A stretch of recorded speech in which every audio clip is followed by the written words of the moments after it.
Break के बाद आपका स्वागत है।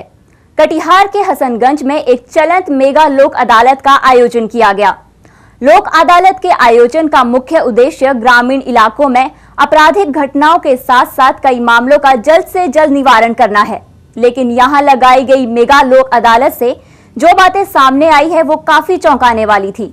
ये लोक अदालत अवर न्यायाधीश प्रथम सह जिला विधिक सेवा प्राधिकार के सचिव की सूचना के अनुसार कटिहार जिले के लगभग सभी प्रखंडों में लगाया जाना है। लेकिन लोक अदालत को इन इलाकों में जिस उद्देश्य से लगाया गया वो उद्देश्य पूरा होता यहाँ नहीं दिखा, क्योंकि इस लोक अदालत को जिस प्रखंड में लगाया गया था वहां के लोगों के बीच ना तो इसका प्रचार प्रसार हुआ था और ना ही लोगों को इसकी कोई सूचना दी गई थी, जिससे यहाँ के लोगों की उपस्थिति में काफी कमी देखी गई और जनप्रतिनिधियों में भी काफी रोष दिखा गया। बोलना चाह रहा हूँ कि सीओ साहब के द्वारा जो है पूरा जो इसका जो नियम होता है सरकार के द्वारा जो पटना से जो भेजा गया है लोक अदालत, इसका जो है पूर्व में सूचना और इसका बाय टेम्पो के द्वारा प्रचार प्रसार ढंग से नहीं होने के कारण जिसका जो है यह भीड़ नहीं लगा।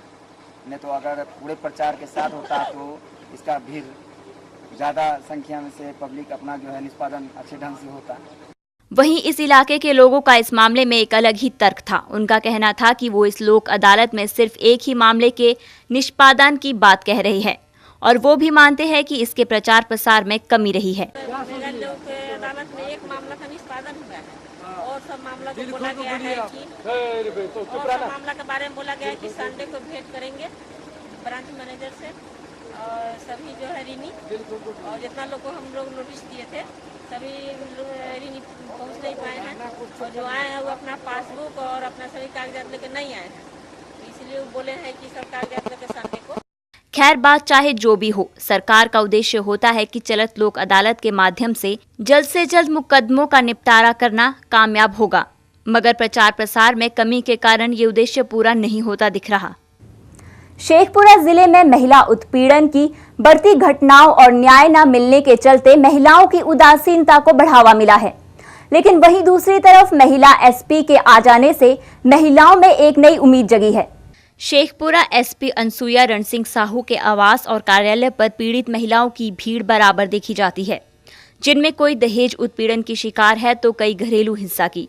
महिला एसपी के आने से पीड़ित महिलाओं में काफी आस जगी है। वहीं जिंदगी और मौत से जूझ रही उर्मिला की उसके परिवार वालों ने एसपी से मुलाकात करवाई और न्याय दिलाने की गुहार लगाई। वर्षों से दहेज उत्पीड़न की शिकार सुनीता ने रविवार को एसपी आवास पहुंचकर पति सास ससुर पर घर से बाहर निकाल देने का आरोप लगाते हुए न्याय की गुहार लगाई। एसपी ने बढ़ती महिला उत्पीड़न की घटनाओं में महिलाओं को भी जिम्मेदार मानते हुए जागरूकता पर बल दिया और आम लोगों को भी कानून के साथ साथ मदद करने की अपील की। बहरहाल महिला एसपी की त्वरित कार्रवाई से महिला पीड़िता की आस जगी है और अब न्याय जल्द मिलने के साथ साथ महिला उत्पीड़न की घटनाओं में कमी आने की उम्मीद है। हाँ, महिलाएं भी जिम्मेदारी है, जैसे उनके ननद ससुराल वाले जिम्मेदारी है और महिला लोगों से कॉन्शियस होना चाहिए कि तुरंत घटना सामने लेके आए, ताकि जो वोमेन सेल है या जो हम लोग महिला थाना खोलने के लिए दिए सुझाव दिए हुए यहाँ पर सब इंस्पेक्टर को दो सब इंस्पेक्टर 3 एएसआई के लिए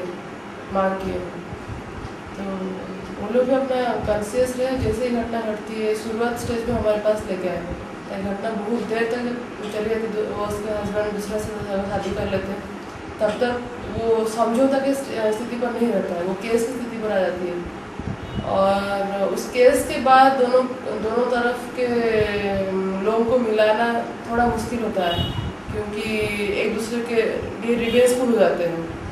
तो जो इनिशियल स्टेज में अगर वो हम लोग के पास आए तो हम लोग काउंसलिंग के तहत हम लोग समझा सकते हैं, काउंसलिंग उन लोग इसमें सफल नहीं हो पाता है। फिर से बात करेंगे राजधानी पटना की, जहां लूट की वारदात को अंजाम देने के लिए योजना बना रहे 5 अपराधियों को पुलिस ने गिरफ्तार कर लिया। आपको बता दें कि पटना पुलिस ने मुखबिर की सूचना के आधार पर इन 5 आरोपियों को गिरफ्तार किया है। फिलहाल पुलिस की तफ्तीश जारी है। आइए देखते हैं ये खास रिपोर्ट। राजधानी पटना में एक के बाद एक हो रही वारदातों ने शहर को झकझोर कर रख दिया है। इसी सिलसिले में एक और बड़ी वारदात को पुलिस की सतर्कता ने बचा लिया। पटना में लूट की योजना बना रहे 5 अपराधियों को पटना पुलिस ने गुप्त सूचना के आधार पर छापेमारी कर गिरफ्तार किया है। ये घटना पटना सिटी के माल सलामी थाना क्षेत्र की है। पकड़े गए आरोपियों के पास से 2 देसी कट्टे, 6 जिंदा कारतूस और 5 मोबाइल फोन पुलिस ने बरामद किए हैं। गौरतलब है कि पटना के माल सलामी इलाके में लगभग 15 दिन पहले एक व्यक्ति बालेश्वर पासवान की हत्या हुई थी और उनकी भी गिरफ्तारी इन 5 अपराधियों में हुई है और 3 अपराधी जो लूट की योजना बना रहे थे उन अपराधियों के नाम नीरज कुमार, रंजन कुमार और राजीव है। पटना पुलिस इन 5 अपराधियों से पूछताछ कर रही है। नीतीश सरकार भले ही प्रदेश में बालिका शिक्षा को बढ़ावा देने के लिए रोज नई नई योजनाएं बनाती है, लेकिन पूर्णिया में सरकार की ये कोशिश नाकाम होती दिख रही है। जी हां, पूर्णिया में लड़कियों को स्कूल आते जाते मनचलों की छेड़छाड़ का शिकार होना पड़ता है। आइए जानते हैं पुलिस कप्तान के जनता दरबार में आई शाइस्ता की दास्तां। कस्बा थाना के सोठा गांव में अपनी आबरू की हिफाजत के लिए पूर्णिया पुलिस की कप्तान की जनता दरबार में आई ये लड़की है शाइस्ता खातून। शाइस्ता 8वीं कक्षा की छात्रा है जो पढ़ना तो चाहती है, लेकिन स्कूल आते जाते मंचले उसको परेशान करते रहते हैं। मंचले कभी शाइस्ता पर छीटाकशी करते हैं तो कभी इसका हाथ पकड़ लेते हैं। नतीजन इस मासूम लड़की को शर्मिंदगी का सामना करना पड़ता है। जब शाइस्ता के पिता महफूज तक ये बात पहुंची तो महफूज ने मंचलों की हरकत का विरोध करना चाहा, जिसके बदले में महफूज तो मंचलों ने इनकी ही पिटाई कर डाली। ऐसे में शाइस्ता की पढ़ाई बंद है और परिवार खौफजदा। हम पढ़ने के लिए स्कूल जाते थे। जावेद नाम का एक लड़का था, वो हमको छेड़खानी सड़क पे कर रहा था। वो बोलता था कि तुमको उठाकर मैं दिल्ली लेकर चले जाऊँ। स्कूल भी जाने में दिक्कत होती है, जी देरी करता है, अटक पटक बात जैसो बात बोलती है, सब छेड़छाड़ भी करती है। हमारी लड़की जो है ना जा नहीं पाती है, इसलिए कि सोसाइटी खराब की वजह से हमारी लड़की स्कूल जाने नहीं पा रही है। इस वजह से हम लोग चाहते हैं कि हमारा लड़की किसी तरह पढ़ के आगे बढ़े। इस शासन में लड़की भी महफूज नहीं हो पा रही है। ये सर हमारे लड़की हैं, ये हमारे स्कूल है मिडिल मध्य विद्यालय सोठा मिडिल स्कूल में जाती है पढ़ने के लिए, और पढ़ने के रास्ते में जाके खड़ा रह जाते हैं। 2-3 लड़के में से हैं, वो दोनों छेड़छाड़ करते हैं, इधर उधर गाली गलौज करते हैं। कहता है अगर तुम स्कूल में पढ़ोगे तो मैं स्कूल से बाहर ही उठा के लेके दिल्ली निकल जाऊंगा, फिर तुम्हारा बाप देखें क्या करता है। उसमें जो कुछ हुआ, 2-4 बात हुई, उस पर हम लोगों का सर। हालांकि मंचलों की दादागिरी को पुलिस एक तरफा प्रेम प्रसंग का मामला बता रही है और जांच के बाद कार्रवाई का आश्वासन दिया जा रहा है। एक मामला आया है कस्बा थाना अंतर्गत सोठा पंचायत का। शाइस्ता परवीन नाम की एक लड़की है। आज ही जनता दरबार में उसने अपने बारे में बताया है कि एक लड़का है उसी गांव का जावेद, जो कि उसको अलग अलग तरीके से तंग करता है। जैसे कभी कुछ दीवार पे लिख देता है, कभी उसको साथ ले जाना चाहता है। और अभी तक जो बात आई है इससे पूछताछ के क्रम में, इससे यही लगता है कि लड़का उससे लगता है कि ज़रूरत से ज़्यादा उससे शादी करना चाहता है। प्रेम प्रसंग का मामला तो पूरी तरह से नहीं कहा जा सकता है, लेकिन 1 साइडेड प्रेम प्रसंग का मामला लग रहा है। बाकी इसमें हम लोग जांच करवा लेते हैं। आज आवेदन दिया गया है, इसमें जांच करवा लेते हैं कितनी सच्चाई है और लड़का कितना उसको परेशान कर रहा है या क्यों परेशान कर रहा है। अगर वैसी बात होगी तो कांड दर्ज करके उसको केस भी किया जाएगा। फिलहाल शाइस्ता अकेली लड़की नहीं है जो मंचलों की ओछी हरकत से परेशान है। पिछले भी कई लड़कियां आवारा लड़कों की वजह से स्कूल छोड़ चुकी हैं। ऐसे में सरकार की बालिका शिक्षा की दिशा में किया जा रहा प्रयास भी असफल दिख रहा है। जरूरत है ऐसे मामलों में कड़ी कार्रवाई, ताकि फिर से किसी शाइस्ता को मंचलों से परेशान होकर स्कूल ना छोड़ना पड़े। तंत्र साधना के लिए प्रसिद्ध मिथिला में वैसे तो कई स्थल हैं, जिनकी पहचान सिद्धपीठ के रूप में है। इनमें एक स्थान है दरभंगा के मकरंदा गांव में स्थापित मां वनेश्वरी का मंदिर। ऐसी मान्यता है कि मां वनेश्वरी मनवांछित फलदायिनी सहित पुत्रदायिनी भी है।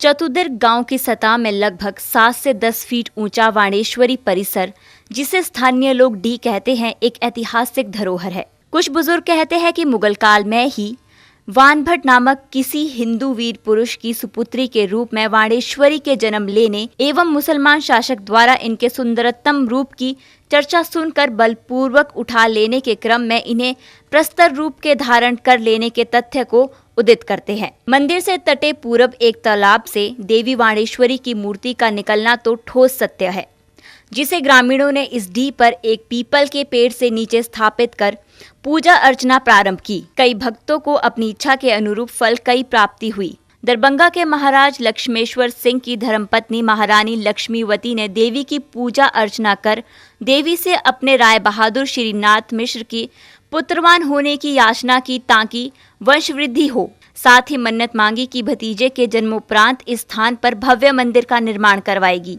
महारानी की इच्छा देवी ने पूरी की, जिससे खुश होकर महारानी ने सन 1872 ईस्वी में वाणेश्वरी के वर्तमान मंदिर का निर्माण करवाया, जो अपने आप में एक उत्कृष्ट कला का उदाहरण है। शारदीय नवरात्र एवं रामनवमी में यहाँ धूम मची रहती है। हजारों कांवड़ियों सिमरिया घाट से गंगा जल एवं अन्य पवित्र नदियों का जल लाकर भक्ति का जलाभिषेक हजारों की संख्या में करते हैं, जिसमें सैकड़ों डाक बम होते हैं। यहाँ कुमारी ब्राह्मण भोजन का सिलसिला यूं तो साल भर चलता है, पर नवरात्र में इसकी अहमियत ज्यादा होती है। बिहार स्पेशल में आज के लिए इतना ही। जाने से पहले एक बार फिर से रुख करेंगे हेडलाइंस की ओर। पूर्णिया पुलिस के हाथ लगी एक और सफलता। 18 जून को हुए बमबाजी कांड में हुआ अहम खुलासा। नेताओं की नेतागिरी ने एक बार फिर किया शर्मसार। जेडीयू विधायक ने 5 युवकों के साथ जमकर मारपीट की। और सहरसा में धर्म के नाम पर अंधविश्वास का खूनी खेल लगातार जारी। आस्था की आड़ में दे दी जाती है मासूम जानवरों की बलि। देश और दुनिया की तमाम खबरों को जानने के लिए आप बने रहिए लाइव टुडे के साथ और मुझे दीजिए इजाजत। नमस्कार।